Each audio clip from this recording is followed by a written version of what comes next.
இன்னைக்கு என்ன செய்தி? நம்ம யார பத்தி பார்க்க போறோம்னா, பிரஜன், சாண்ட்ரா பத்தி தாங்க இன்னைக்கு பார்க்க போறோம். பிரஜன் வந்து ரீசென்ட்டா ஒரு பட பூஜை ஒண்ணு போட்டிருக்காரு. படத்தோட பேர் பார்த்தீங்கன்னா, ஊருக்கு 2 ஊதாரிகள்னு படத்தோட டைட்டில் இருக்கு. இதுல வந்து அதுக்கு அதுக்கு அந்த படத்துக்கு வந்து இப்போ பூஜை வேற நடந்திருக்கு. அதுல வந்து யார் யார் கலந்துக்கிட்டாங்கன்னா, விஜய் சேதுபதி சார், புகழ், அதுக்கப்புறம் தீபாக்கா, அப்புறம் பிக் பாஸ் மதுமிதா, இவங்க எல்லாருமே அதுல கலந்திருந்தாங்க. சீஃப் கெஸ்ட்டா வந்து விஜய் சேதுபதி சார், அப்புறம் நெறைய பேர் வந்து குத்துவிளக்குலாம் ஏத்தி பூஜை போட்டிருக்காங்க. அதுல வந்து பார்த்தீங்கன்னா, விஜய் சேதுபதி சார் வந்து அந்த படத்த பத்தி ஒரு 4 விஷயம் நல்லதா பேசிட்டு, கொஞ்சம் ஃபன்னா இருக்கும் அப்படி இப்படின்ற மாரி பேசிட்டு, அப்புறம் அந்த டைரக்டர், மியூசிக் டைரக்டர், அதுக்கப்புறம் பிரஜன் இவங்களெல்லாம், புகழ் இவங்களெல்லாம் வாழ்த்திட்டு போனாரு. அதுக்கடுத்து பார்த்தீங்கன்னா, புகழ் வந்து பேசினாரு. புகழும் கொஞ்சம் நார்மலா அந்த படத்த பத்தி, இது ரொம்ப காமெடியா இருக்கும். இந்த காமெடி ஒர்க் அவுட் ஆகும். அப்படின்ற மாதிரிலாம் பேசியிருந்தாரு. அடுத்து தாங்க நம்ம தலைவன் வராரு. அவர் தான் சும்மாவே பேசுவார்ல. அவரும் நார்மலா கொஞ்சம் படத்த பத்தி பேசினார். கொஞ்சம் தான் பேசினாரு. பேசிட்டு அதுக்கு அடுத்து பார்த்தீங்கன்னா, ஜனனியும் இதில நடிக்கிறாங்க போல. பிக் பாஸ் ஜனனியும். அவங்க பேர யாருமே சொல்லல. அது வந்து இவர் ஞாபகப்படுத்துறாரு. ஐயோ! நான் கடைசியா ஜனனி பேர சொல்லல அப்படின்னு சொல்லிட்டு. ஜனனி பேர சொல்றாரு. சொல்லிட்டு சொல்லும்போதே அங்க என்ன ஆகுதுன்னா, அங்க இருக்கிற ஆடியன்ஸ் எல்லாருமே உட்காந்துட்டு இருந்தவங்கலாம், "ஏங்க இப்படி ஹீரோயின் பேர சொல்றீங்க, உங்க ஒய்ஃப் வந்து தப்பா எடுத்துக்க மாட்டாங்களா?" அப்படின்ற மாரி சொன்னோனே இவருக்கு மூஞ்சி அப்படியே ஒரு மாரி மாறிட்டு, "அதெல்லாம் ஒண்ணும் இல்ல, அதெல்லாம் ஒண்ணும் இல்லன்னு" சொல்லிட்டு, "நாங்க தப்பு பண்ணாலும் குடும்பத்தோட தான் பண்ணுவோம், நல்லது பண்ணாலும் குடும்பத்தோட தான் பண்ணுவோம்னு" கரெக்ட்டா எங்க தலைவன் வந்து போட்டாரு.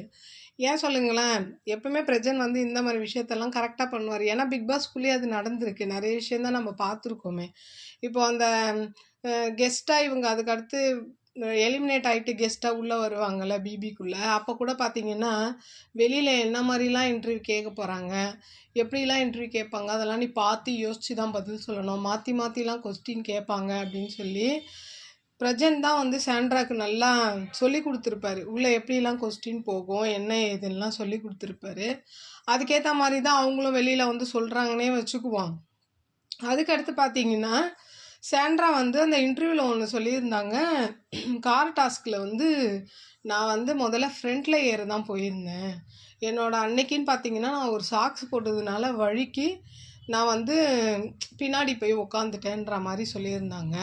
அதுக்கப்புறம் நான் போய் இது கரெக்ட்டா இருக்குமா என்னன்னு நான் இன்னொரு தடவ போய் எதுக்கோ போய் பார்த்தேன். இவங்க சொல்றது கரெக்ட்டு தானான்னு போய் பார்த்தா, அவங்க முன்னாடி ஏற ட்ரை பண்ணவே இல்லங்க. அவங்க ஃபர்ஸ்ட்டு இவங்கெல்லாம் வந்து குடுகுடுன்னு ஓடி வராங்க. அதுக்கப்புறம் கமருதீன் உள்ள போறாரு. அப்புறம் பார்வதி போறாங்க. அதுக்கடுத்து இவங்க வேகமா உள்ள போய் பின் சீட்ல தான் ஏறுறாங்களே தவிர, முன்னாடி சீட்ல அவங்க ஏற ட்ரை கூட பண்ணல. இவங்க ஏறி உட்காந்ததுக்கு அப்புறமா தான் சபரியே முன் சீட்ல போய் உட்கார்றாரு, கதவ திறந்து. அங்க ஒரு பொய் சொல்லியிருந்தாங்களா? அதுக்கப்புறம் பிரஜன் சொன்னார் பாருங்க ஒரு பொய். இங்க வந்து வியானா வந்து இவங்கள உள்ள வந்து திட்டியிருப்பாங்க பார்த்தீங்களா? சாண்ட்ராவ. ரொம்ப மோசமா பேசியிருப்பாங்க. ஏன்னா, மோசம்ன்னு நான் சொல்ல மாட்டேன். ஏன்னா, அவங்க கரெக்ட்டா தான் சொன்னாங்க. மாத்தி மாத்தி பேசுறீங்க, நடிக்கிறீங்க, கிறிஸ்டோ பாரு மூஞ்சி அப்படி இப்படின்லாம் சொல்லியிருப்பாங்க.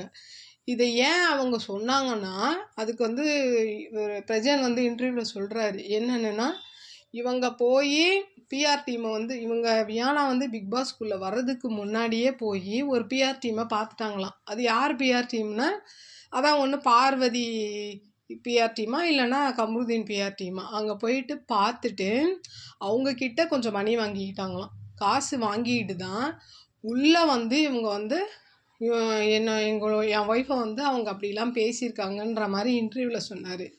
சரிங்க.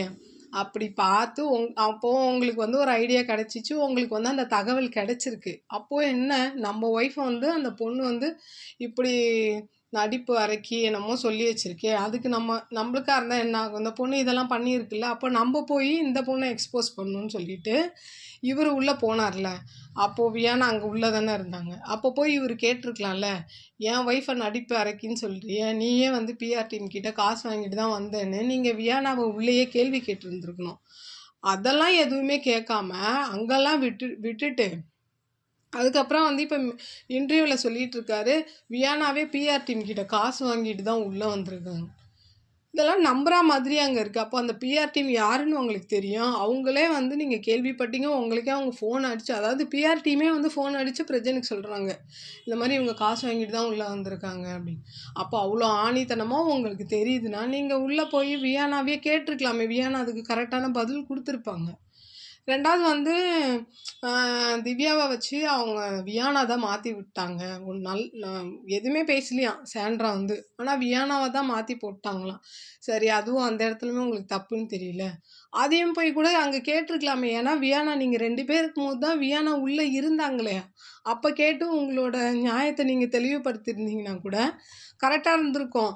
நீங்க பொய் சொல்லலன்ற மாரி. பொய் சொல்லிட்டு அடுத்தவங்க மேல பழிய போட்டா என்னதான் பண்றது? போங்க இதுக்கு மேல சொல்றதுக்கு எதுவும் இல்ல. இப்படியே பொய்யா சொல்லி இன்டர்வியூ போடுங்க. உங்களையும் ஒருத்தவங்கள உட்கார வச்சு இன்டர்வியூ எடுத்துக்கிட்டே இருக்கட்டும். நாங்களும் இதுக்கு ஆன்சர் பண்ணிக்கிட்டே இருக்கோம். என்னோட வீடியோ பிடிச்சிருந்தா லைக் பண்ணுங்க, ஷேர் பண்ணுங்க, கமெண்ட் பண்ணுங்க. நீங்க பண்ற ஒரு சப்ஸ்கிரைப் தான் என்னோட அடுத்த வீடியோ போட மோட்டிவேஷனலா இருக்கும். சப்ஸ்கிரைப் பண்ணுங்க. நன்றி, வணக்கம், பாய்.